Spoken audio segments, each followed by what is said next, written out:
ఈ రోజు నేను మీకు ఫెలోపియన్ ట్యూబ్ టెస్టింగ్ గురించి చెప్తాను. నమస్తే అండి, నేను మీ doctor Deepthi Damodara, consultant fertility specialist at 49 fertility centre Tirupati.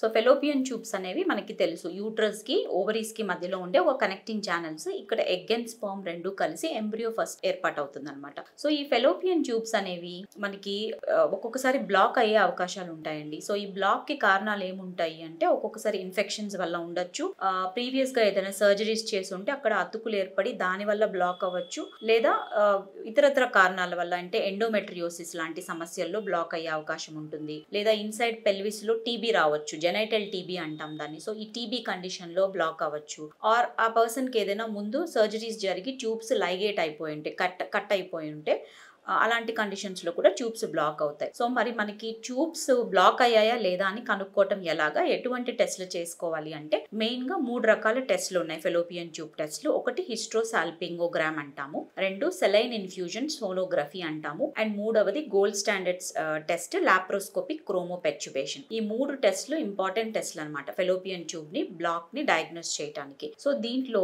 ఈ టెస్ట్లు మనం ఎప్పుడు చేసుకోవచ్చు అంటే, ఆడవారికి పీరియడ్ వచ్చిన తర్వాత, ఒక పీరియడ్ బ్లీడింగ్ ఆగిపోయిన తర్వాత అరౌండ్ 7th డే తర్వాత నుంచి చేసుకోవచ్చు. అండ్ ఓవ్యులేషన్ కి ముందు చేసుకోవాలంటే మేబీ ఐడియలీ 7th డే నుంచి 11th డే టైం వరకు it is the right time for doing this fallopian tube testing. And ఈ టెస్ట్ కి వెళ్లే ముందు ఎలా ప్రిపేర్ అవ్వాలి? సో ప్రిపరేషన్ ఏముంటుంది అంటే, టెస్ట్ ఉందనంగా ఒక రోజు ముందు నుంచి సెక్షువల్ ఇంటర్ కోర్స్ అవాయిడ్ చేయడం మంచిది. అండ్ టెస్ట్ ఉన్న రోజు morning light breakfast or light food తీసుకొని వెళ్ళటం ఇంపార్టెంట్. లేదా అనవసరంగా పెయిన్ వల్ల ఒక్కొక్కసారి వామిటింగ్ వచ్చే ప్రాబ్లమ్స్, ఇటువంటి ప్రాబ్లమ్స్ ఉంటాయి. అండ్ టెస్ట్ కి ముందు 30 minutes ముందు ఒక చిన్న పెయిన్ కిల్లర్ ఏదైనా తీసుకోగలిగితే మనం పెయిన్ ని కొంచెం ఈజీగా టాలరేట్ చేయగలుగుతాము. అండ్ ఈ ప్రొసీజర్స్ వచ్చి simple bed side procedures. HSG కానీ ఈ సెలైన్ టెస్ట్ కానీ 2 బెడ్ సైడ్ ప్రొసీజర్స్ అనమాట. ఒక 15 to 30 minutes ప్రొసీజర్స్.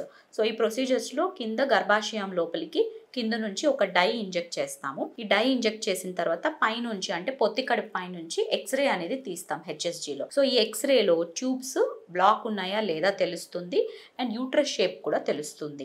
అండ్ అదే సెలైన్ టెస్ట్ లో అయితే డైకి బదులు సెలైన్ ని పుష్ చేస్తాము, అండ్ ఆ సెలైన్ బయటకు వస్తుందా లేదా అనేది అల్ట్రాసౌండ్ స్కాన్ లో చూస్తాము. రెండిటికి డిఫరెన్స్ ఏంటి అంటే, కొద్దిగా పెయిన్ టాలరెన్స్ సెలైన్ టెస్ట్ లో బెటర్ గా ఉంటుంది. కాకపోతే సెలైన్ టెస్ట్ లో మనకి ఏ ట్యూబ్ బ్లాక్ అయింది అని కనుక్కోవటము కొంచెం కష్టం. అండ్ ట్యూబల్ బ్లాక్ ఏ లెవెల్లో ఉంది అంటే, స్టార్టింగ్ సైడ్ లో ఉందా, మధ్య భాగంలో ఉందా, చివరి భాగంలో ఉందా, ఎక్కడ బ్లాక్ ఉంది అని కనుక్కోవటం కూడా ఈ సెలైన్ టెస్ట్ లో కుదరదు. అదే హెచ్ఎస్జి లో అయితే మనకి లెవెల్ ఆఫ్ బ్లాక్ తెలుస్తుంది, ఎటువైపు బ్లాక్ ఉంది అనేది క్లియర్ గా తెలుస్తుంది, అండ్ యూట్రస్ షేప్ కూడా తెలుస్తుంది. సో హెచ్ఎస్జి అనేది కంపారిటివ్లీ కొద్దిగా బెటర్ టెస్ట్ అనే చెప్పుకోవచ్చు. అండ్ ఫైనల్ వచ్చి మనకి గోల్డ్ స్టాండర్డ్ ప్రొసీజర్ లాప్రోస్కోపీ అనమాట, ట్యూబ్స్ ప్రాబ్లమ్స్ ని నిర్ధారణ చేయడానికి. కానీ ఇది అనస్థీషియా ఇచ్చి చేసే ఒక ప్రొసీజర్. దీంట్లో కింద నుంచి డై మనం పుష్ చేసేటప్పుడు కీ హోల్ సర్జరీ ద్వారా మనం డైరెక్ట్ గా లోపలికి వెళ్ళి ట్యూబ్స్ ని విజువలైజ్ చేయొచ్చు. డై ఎటువైపు నుంచి బయటకు వస్తుంది, ఏ లెవెల్ వరకు వచ్చి ఆగిపోయింది, ఇటువంటివన్నీ డైరెక్ట్ గా మనం మానిటర్ లో చూసి